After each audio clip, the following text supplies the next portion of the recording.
Russia impressive start to the World Cup ended yesterday as they had a man sent off and they were easily beaten by Uruguay. We also watched as Portugal managed to draw 1-1 against Iran. We also watched as Spain drew 2-2 against Morocco. My name is Emmanuel Kurada and you are here on your World Cup special. And to join me in the studio talking about all things football is Simeon. How are you doing, sir? I'm fine, and I'm Tell glad me to be about your again. highlights in yesterday games. My highlight from yesterday match is actually a repeat of what we've been talking about from the beginning of this tournament. The 5-minute loss of focus. We see it happening in the game within Spain as well. We see it happening in the game with Portugal as Yeah. well. And same thing also happened during the Egypt and And the Saudi Saudi Arabia Arabia, yeah. again. So So yeah, tell me about the performance of Morocco yesterday, because in the tournament they were the first African team to lose their first opening match, and then coming back in the last match, knowing already that they're out of the tournament and putting in a performance that they put yesterday.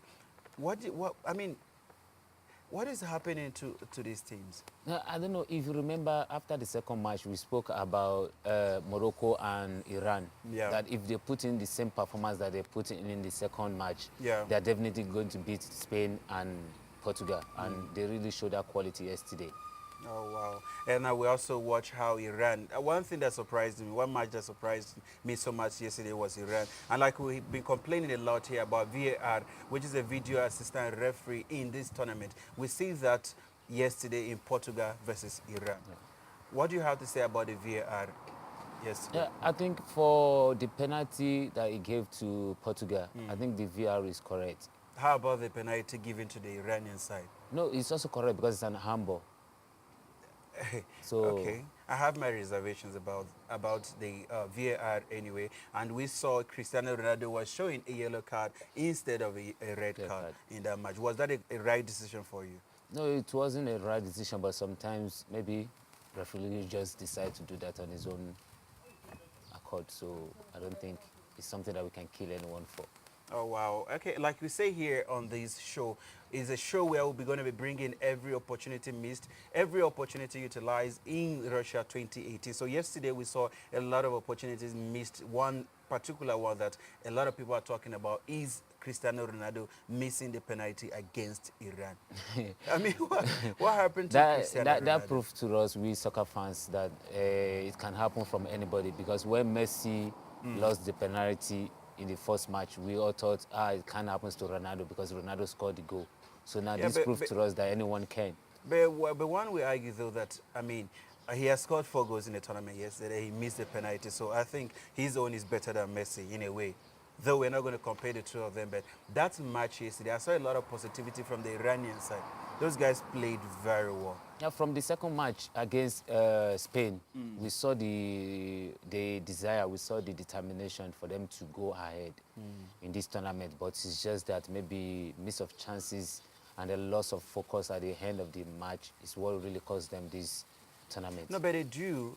They drew the first goal, which was a They would have spectacular beaten goal Spain from if they have taken their advantage, against Spain. right, So by right. now they would have qualified not even at the third match because they won Morocco in the first game, so they could have beaten Spain. We could have Or made them even 6 draw points. against Spain and then Spain. draw yesterday. Yesterday And as then they well. would have stand a chance. A chance to qualify. All right. Okay, then we're talking about the Iranian side. They put in a performance that a lot of people were not expecting them to play the way they did. And one thing that stood out for me in that match was a goal scored by a 34-year-old Quaresma, Ricardo Quaresma. That was out of this world, scoring from outside of his foot, and it's something he has been doing a lot of times, though not often though, but he has been doing it. We know him for doing that. And what do you have to say about a performance from somebody who's 34 years old? I believe soccer is not about age sometimes. It's just that it makes you lose your strength, not your skill, not your quality. Yeah. So it's the only thing you lose by age is your strength. So which Christmas shows yesterday, it doesn't need that strength to prove who he is. So he can score from anywhere. So I think that's what the quality shows us yesterday. Oh, wow. Like he always say on this show that sometimes these teams are not concentrating. They lose focus a lot.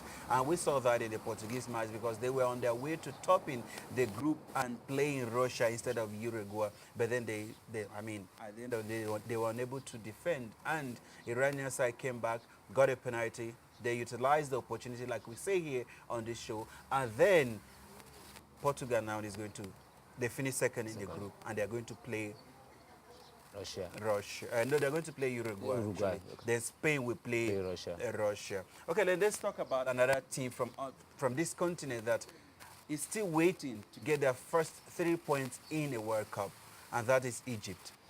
Hey, Egypt yesterday, I think they have the opportunity to go to grab their first 3 points in the World Cup, but they misused their chances. Yeah. And same for me again, the problem of their defender, Fatih. So it cost them the game against Iran. It cost them the game No, against Egypt actually played against Uruguay. Uruguay. And Russia. Okay, it cost them the game against Russia. Uruguay as well. It was the one who made the last minute mistake. It was the one who caused them the penalty against own goal also. own goal as well. So the same thing yesterday again. So it's the one who caused them that first goal attempt. So I don't know. So I don't know. It's just something that is happening to the African teams that are representing us in this year's World Cup, and you will see that with them, it's just business as usual when it comes to conceding late goals or losing focus when they're when they are leading. And now we saw that with the Senegalese national team, who were unable to defend rather against Japan, you know, and then they threw away 3 points and were able to draw. And now they find themselves in a very precarious situation. And now we're talking about Uruguay also. Russia, we saw Russia in the group, and then like we said earlier, that one we argue though that they played against some of the lower teams, FIFA ranking teams in the tournament. But yesterday they tested themselves against a team like Uruguay, who is very complete, and then we saw what happened to them. Do you think they will go further in this tournament? As the host? Like I said in the first match, Yeah. if you still remember in the first interview that I said they will get out of the group, but that will not take them to the final. It won't. So, but I know the round system might be their hand. All right. On paper, everyone is saying that they're out already, meeting the almighty Spain. But I would not say maybe they are out, 100% out, because the quality, the way Spain plays, still did not impress anyone. So if Russia can learn from the likes of Mexico, Switzerland, and Manx defend very well But against do they Spain. have such players? That can Do score. they have such players Yes, who will they play have. like the likes of Mexico? Yes, they have the strikers. Those they are Yuris, they Golovin have and all Golovin that, that can yeah. make things happen if they can hold. Because if Spain continue playing this kind of pattern, I don't see them. But I'm just. This is just my own thoughts, though. I'm thinking, the Spanish side, we get better as the tournament progresses. If that is just my own view about that. Yeah, we might think they will get better as tournament progresses. Remember, the opponent also, they are not coming to play. Yeah. So they also mean business. So to you, the Russian side, you see them, if the Spanish side continue playing the way they play, then the Russian will have to advance over the Spanish them. Because side. if you look at Morocco yesterday, if not because of Morocco give away that lead, Morocco could have beaten Spain yesterday. Okay. And then Russia have more solid team for now compared to Morocco In this terms tournament. of playing in terms together. of playing together, in terms of Alright. attack, in terms of defending, they have more quality than All Morocco. right. Then let's talk about the Portuguese national team. I mean, it's a team with so much old, experienced players. With the likes of Pepe, they still playing very well. Quaresma, we saw that for the 34-year-old, and Cristiano Ronaldo himself is 33 years old now. And do you see that team like a team that will be able to get the victory that they need against Uruguayan side? Yeah, against the Uruguayan side, Portugal might struggle. The reason why I'm saying this, most times I always compare the two teams because these are players who play in the same, they play most of the same league. Yeah. So they understand themselves very well. If you look at the striker from Portugal, the striker from Uruguay, they both play in Spain. Spanish league, So, and defenders as well. Most of them, they play in Spain, which understand themselves very well. Pepe understand who Suarez is. The likes of their defender, this their number captain, Godin. Okay. also understands Ronaldo very well. So it's going to be very difficult game. So I'm seeing draw. I'm seeing a penalty shootout kind of. Anyway, match. it's possible. Anything is possible in Russia 2018. It's a World Cup. We've seen so much records being broken. We've seen a lot of records being set, including the host nation themselves setting the record. I mean, so it to me, like I say to you, we have to be very careful when it comes to underestimating some of these teams. We don't underrate any team. Every team is proving to a lot of us that they indeed have a point to prove in this World Cup. And we're seeing that with the likes of Mexico. We're seeing it with the likes of Sweden. Even though Germany fought back to get 3 points against them, they proved to a lot of us that they're not just a walkover team in this tournament. All right, now today we're going to be talking about a match that everybody on this continent is waiting for. Every match that a lot of Nigerian fans, and we saw that in the previous match where Nigeria won against Iceland, and the fans, wow, they went crazy. A lot of them were doing things that we've never seen in in such a long time. And then we saw that happening during the Iceland-Nigerian match. And then today they are going to be playing against the almighty Argentina. And then a team that has decided that the coach cannot make the selection anymore is the players who are going to be making the selection. Is that going to be an advantage for the Nigerian Super Eagles tonight? I don't see that being an advantage for Nigeria because no matter who is being selected or called upon in Argentina, they are a great star on the field. Wait, so, sorry to cut you, but everyone listening, this guy has been against the African team. He never gave them a chance, although it is working in his favor. But how about if this guy is disappointed tonight and then beats Argentina? It's not about working in my favor. Yeah. Like I said earlier, we analyze based on fact and reality. Okay. So if you have to now put faith or belief in a player, yes, we can do that. But right now in the studio, we are analyzing based on fact and what we have on ground. Like I said, no single player from Argentina that is a walkover player. So whoever is called upon today to play against Nigeria is a player. Okay, It's a professional. okay. This is soccer, and in this tournament, like we said a lot of times, records are being broken. Although Nigeria has not beaten Argentina in a World Cup match before, so the records are in Argentina's favor. But we also see the Iceland drew against Argentina. Nigeria were able to beat them. We saw what Croatia played against Argentina. We see how disorganized the entire Argentina team is at the moment. So you don't see Nigeria taking advantage of that. No, Nigeria. No, I'm not saying Nigeria cannot beat Argentina. Okay. The question you ask is if selecting a player is going to be to Nigeria advantage. Yeah, That's yeah. what I'm saying. That any player is called up from Argentina is a player. But what do you see about So, the game but between about the Argentina and game Nigeria? between Nigeria and Argentina, I believe if Nigeria can exploit the weakness of Argentina between 15, 20 minutes and get the first goal, then that will make them to be open. The same thing that Nigeria did against Iceland. So once you get the first goal, they will be open to come and score you. Then you can counter or use that to score But- them again. okay, okay. But if Nigeria decide to sit back in the first half, I'm not seeing Nigeria winning that Okay, match. which formation do you think that the two sides are going to use that Nigeria stand a chance of winning the game tonight? Because me, I'm seeing Argentina using 4-4-3. Nigeria using the same The 3-5. same 3-5-2 that they use against Iceland. But if Nigeria can exploit that very well, and if a player like Mike can come to the party, if a player like Victor Moses also can do the same thing that he did in the second half of the against Iceland, then Amusa is fully fit. Sometimes he plays, sometimes Sometimes he's off. so Yeah. and like I say, if the coach is wise enough not to start Igalo Leonasho with Musa today, I think it might work in our favor. But the coach might also think that because he used the same formation with the same players, he got the result he got against Iceland, which is a different team entirely. And then you're talking about playing the same players against Argentina. I agree with what you're saying. I'm just trying to buttress what you're saying. To me, I feel Iheanacho shouldn't play in that game. I see Musa and Igalo playing. But then if Iheanacho is going to play, he might not be the player that we're going to be relying upon to do the damage for us or cause Argentina. But what's the point of playing a guy who cannot give us the results? At the end of the day, that means we are playing 10 against 11. There are some players that their physical presence on the field, it's what is needed in a team for the team to win matches. Like you see Iheanacho on the day against Iceland. The thing is, he was there. he was disturbing the defenders.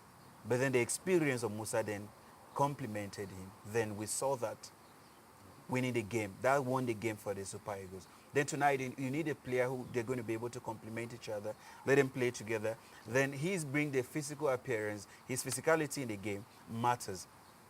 I don't know if I'm understand. making sense. And there's one thing that we need to be very careful of. You know, Argentina defender understand Musa very well. They know who Musa is. Yet they are unable to Yet match him each time they play.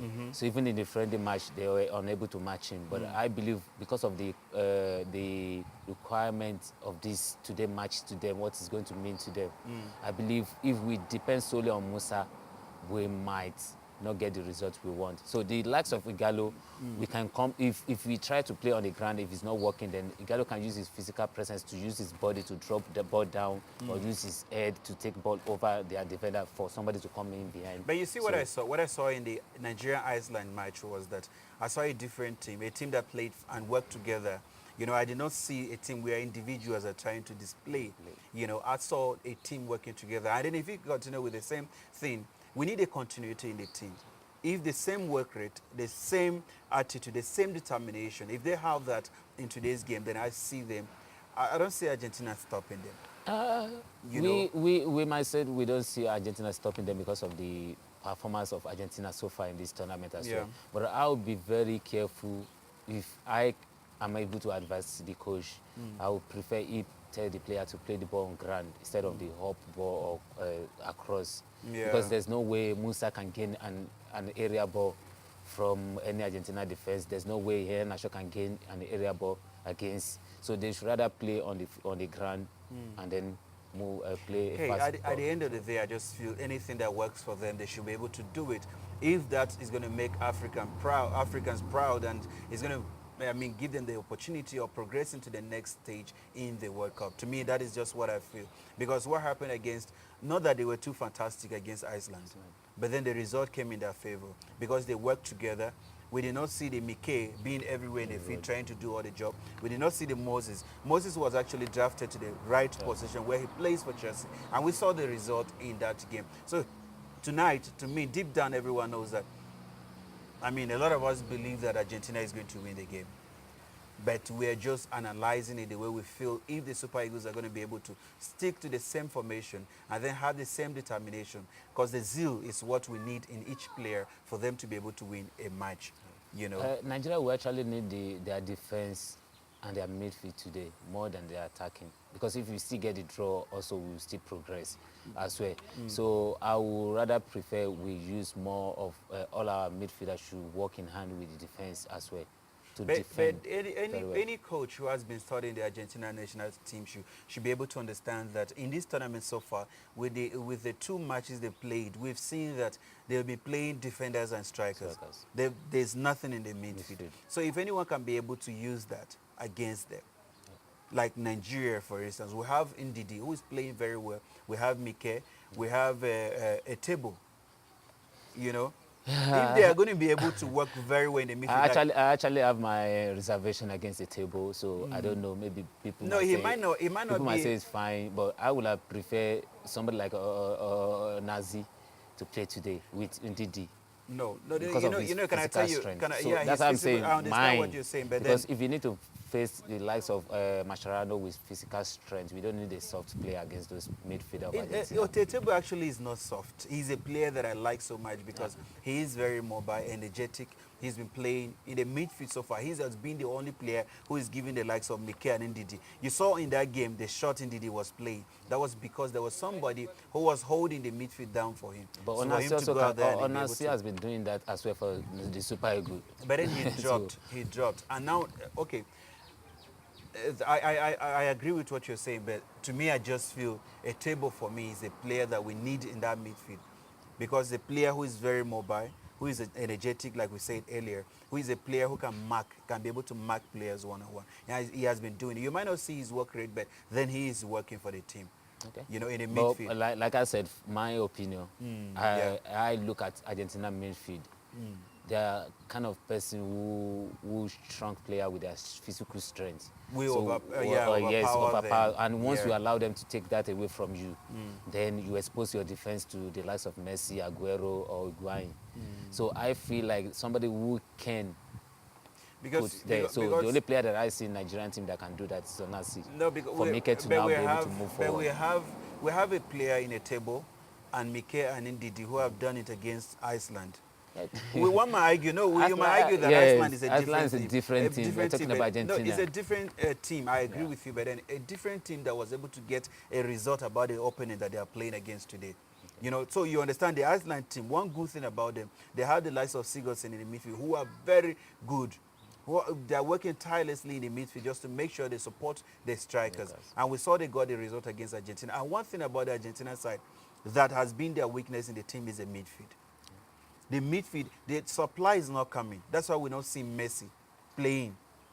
And You understand? that's what I'm talking about now. If you look at Croatia team, Rakitic was the main reason Argentina could not operate in the midfield in that their game. So the likes of their captain Modric was just able to move forward, able to attack.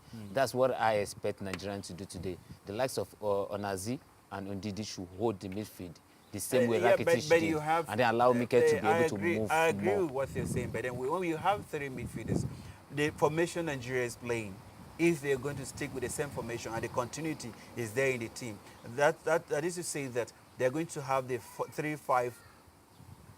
So the five, you actually have 7 players who are defending, who are also supporting in the I'm midfield. actually saying my thought is if Mike can now go forward to 8th position and then let Ndidi and We need Onazi. Mike to be in front of defenders, to protect the defenders because of his experience. Then you need the mobility of the likes of Ndidi and a table.